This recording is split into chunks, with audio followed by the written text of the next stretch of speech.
black janitor hid her fighter pilot past, until they needed one. Ma'am, this area is restricted.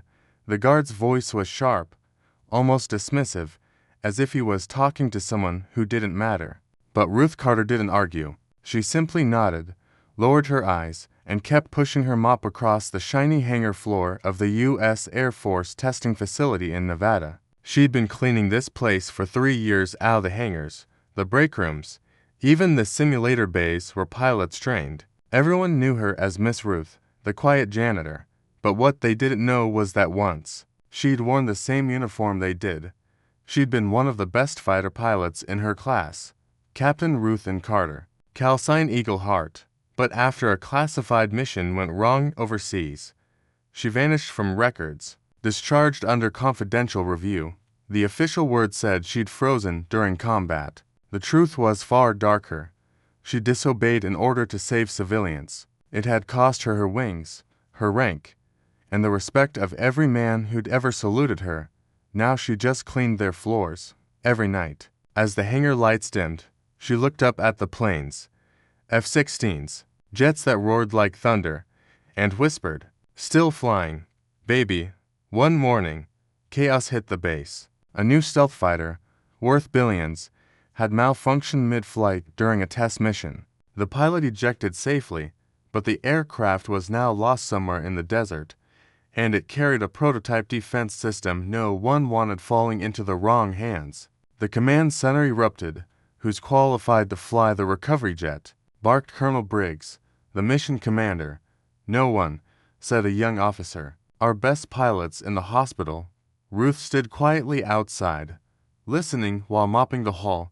Briggs slammed his fist on the table. "We've got 1 hour before the enemy radar picks it up. We need someone who can handle low-altitude flight and sandstorm navigation." Ruth's hands trembled around the mop handle. Those words, low altitude, sandstorm navigation, were exactly the skills that had once made her a legend. Before she could stop herself, she whispered under her breath, "I can do it." A soldier turned, frowning. "What did you just say?" Ruth froze. The entire room looked at her, a janitor in faded boots, and for the first time in years. She didn't lower her eyes. "I said," she repeated quietly, "I can fly that plane."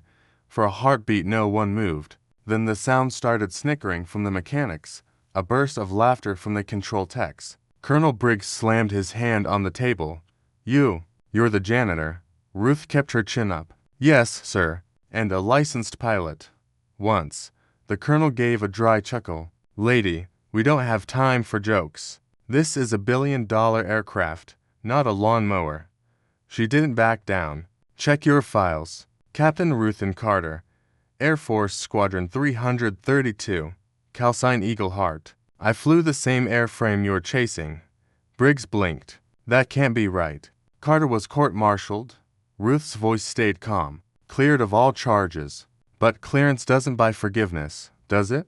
The room went quiet. The young officer at the computer tapped fast, searching records. His face drained of color. "Sir, she's telling the truth." The laughter died instantly. Briggs studied her, then barked, "Fine. Explain the flight systems." Ruth stepped forward. Her mop bucket squeaked behind her like a shadow of who she'd become. She pointed at the schematic on the wall. "Your radar lock failed because the heat sensors were routed through a secondary coil. That's fine at sea level. But in desert air, the metal expands. The system thinks it's overheating and shuts down." The colonel stared. "How do you know that?" "Because I helped design the backup protocol when I was stationed at Holloman Base." She met his eyes. "Sir, you can argue with my uniform, but you can't argue with physics." No one spoke. Finally Briggs muttered, "Get her the sim." Minutes later, Ruth sat inside the flight simulator she'd mopped around for 3 years. The controls fit her hands like an old prayer. The headset crackled. "Carter, Ms. Ruth confirm readiness." "Ready," she answered, her voice firm again. The simulation roared to life. On the screens outside, her jet skimmed the digital desert, sliding under radar, banking perfectly through crosswinds. Engineers leaned forward, jaws open. When it ended, the colonel exhaled slowly. "Looks like we just found our pilot." Ruth climbed out. sweat on her brow but fire in her eyes. "No, sir," she said. "You found the one you threw away, outside." Thunder rolled across the mountains, real thunder this time, as if the sky itself remembered her name. By morning, everyone on base had heard about the janitor, who'd flown the simulator like a legend. Some called her crazy, others whispered lucky, but the mechanics, the ones who'd seen her smooth control firsthand, just called her ma'am. Colonel Briggs wasn't smiling, though. He stood beside the hangar doors, arms crossed, watching Ruth climb the steps to the flight deck of the test jet. "This isn't a video game," he warned. "One wrong move, and you'll be a crater in the desert." Ruth strapped in, calm, with respect.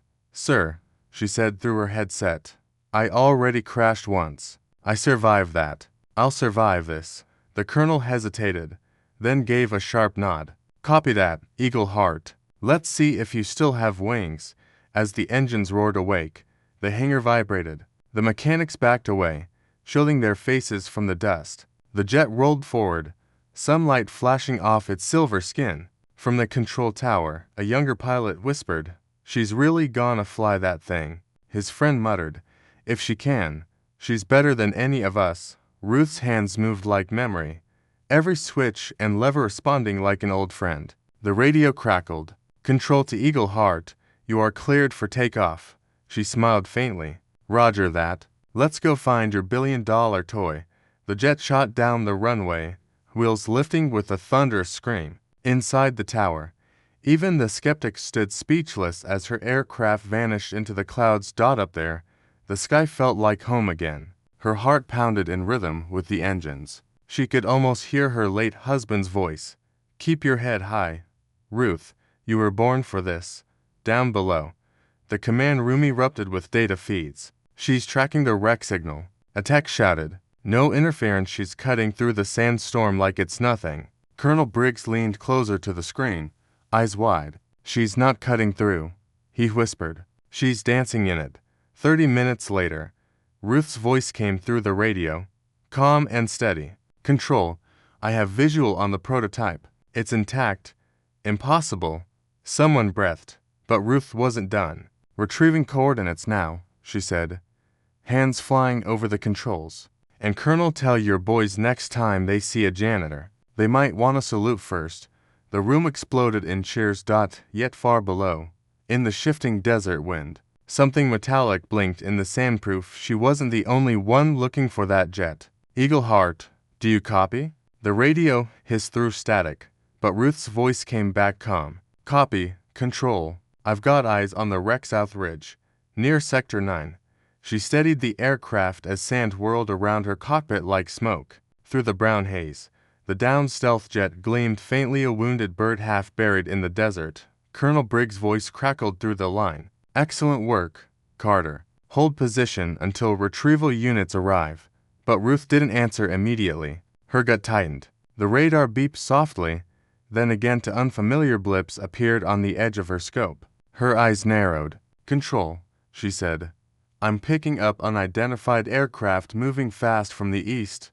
Briggs frowned. "Probably sand interference." Ruth shook her head. "No, sir, that's not weather." The radar beeped louder. "To enemy drones, small but armed, heading straight toward the wreck site." "They found it too," she muttered. "Eagle Heart, pull back now." Briggs barked. "Negative," Ruth replied, her voice turning to steel. "If those drones get to the prototype, they'll strip the tech before your retrieval team gets here." She hit the thrusters. The jet screamed forward, wind roaring like fury. Her fingers flew over the controls, locking onto the incoming signals. "Come on, you tin vultures," she whispered. In the control tower, officers stared at the monitors. "She's engaging," one said, disbelief in his voice. Ruth's jet sliced through the sandstorm, dodging debris like lightning. The drones fired first to bright streaks of heat. "Countermeasures," she shouted. Flares burst behind her, lighting the storm orange. One missile veered off, exploding harmlessly. The second clipped her wing, shaking the cockpit. "Eagle Heart, you're hit." "I'm fine," she gritted out. "Just a scratch." She looped low, engines howling, and locked onto the nearest drone. "Target acquired." Her missile streaked upward, direct hit. The explosion painted the clouds red. The second drone spun in panic, turning toward her. Ruth's hands steadied. Not today. She cut her engines midair, dropping the jet suddenly. The drone overshot her, confused. With a hard twist, she reignited power and fired. The sky flashed silence. Both targets gone. In the control room, men cheered. Briggs stood frozen, awe softening his face. Ruth exhaled, heart pounding. Control, she said quietly. Threat neutralized. Prototype secure. Briggs finally spoke. Welcome back, Eagle Heart. But far out in the desert, a third radar blip appeared, and this one was bigger. Much bigger. The radar beeped once, then again louder. Faster. Control, I've got a new contact, Ruth said, her voice low but steady. Colonel Briggs leaned toward the monitor. What's the range? 5 miles, she answered. It's not one of ours. A cold silence filled the command room. The techs exchanged glances. That's an armed jet. Sir, Eagle Heart, disengage and head back now, Briggs ordered. Ruth's hands were already moving across the console. Negative, Control. If I turn my back, they'll lock onto the prototype. I'll draw them away. The foreign jet flashed onto her screen, sleek, fast, predator black. Her breath slowed. So, it's just you and me, she murmured. The enemy pilot fired first. Two missiles streaked through the haze. Ruth yanked her jet into a climb so sharp her stomach twisted.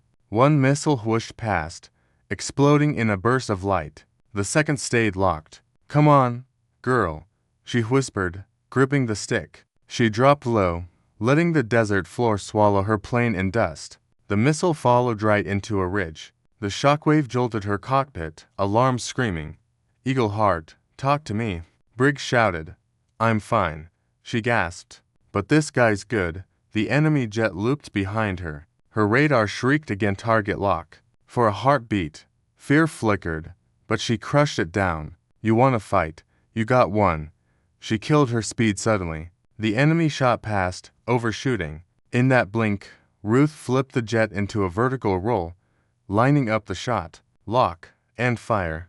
Her missile launched, tearing through the clouds. Direct hit. The explosion bloomed like a second sun. Cheers erupted through the control tower. Briggs grinned, half in disbelief. That's impossible.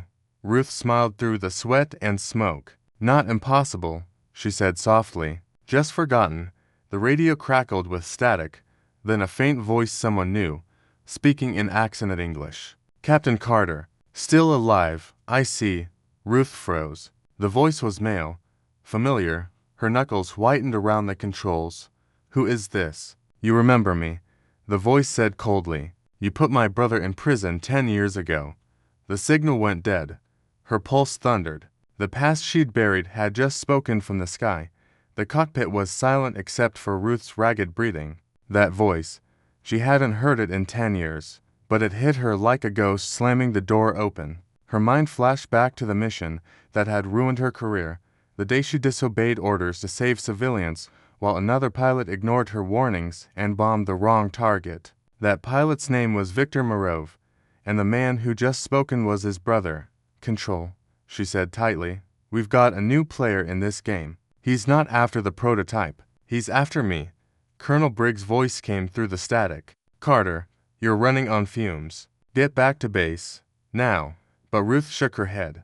If I bring him with me, he'll destroy the base. I know this kind of pilot. He doesn't quit. Then what's your plan? Briggs demanded. She looked out at the endless desert, the wrecked stealth jet glinting in the sand. I end this where it started. The radar blinked again, a single dot moving fast, circling her like a wolf. She switched frequencies. Victor's brother, she said evenly. You want me? You got me? But you leave everyone else out of this. The response was a dark chuckle. You ruined my family's name. You think I care about your people? Then let's settle it in the sky, she said. Pilot to pilot, Briggs shouted through the comm. Carter, that's an order, do not engage. Ruth ignored him. Sir, with respect, this isn't your fight. She cut the connection. The world narrowed to wind, clouds, and the low growl of engines. Her hands were steady now, calm in the way only true pilots know, when fear becomes focus. The enemy jet appeared through the dust, sunlight glinting off its wings. She whispered, "You took everything from me. Time to give it back." Inside the control tower, Briggs cursed under his breath. "Launch the retrieval team now. She's going rogue." A tech stammered, "Sir, if she's right, that pilot could be armed with live ordnance." Briggs looked at the radar where two blips spiraled closer and closer. Then God help whoever's in his way. High above the desert, two jets sliced through the clouds, one haunted by vengeance, the other by redemption, and only one of them was coming home. The desert sky boiled with sunlight and smoke as the two jets faced each other, circling like hawks before the kill. Ruth's pulse matched the rhythm of her engines. Steady, relentless. The enemy pilot's voice crackled through the radio again. "You can't outrun me, Carter. You're old, tired, finished." She smiled grimly. "Funny. I've heard that before." They were wrong too. He fired first a twin missile screaming across the horizon. Ruth dropped the jet low, banking hard left. The desert exploded behind her, sand rising like a wall of fire. She gritted her teeth, rolling into the sun to blind his radar. The G-forces pressed against her chest, but she didn't flinch. "Still think I'm slow," she murmured. In the command center, every monitor glowed red. Eagle Heart's going head to head. Someone shouted. Colonel Briggs gripped the desk, muttering, "Come on, Carter. Show him who you are." Ruth twisted sharply, locking onto his tail. He tried to shake her with flares, but she matched every move, tighter and closer until she could almost see the paint on his wings. "You shouldn't have come after me," she said, her voice low and steady. "Maybe not," the man snapped, "but now you'll die knowing what it feels like to lose everything."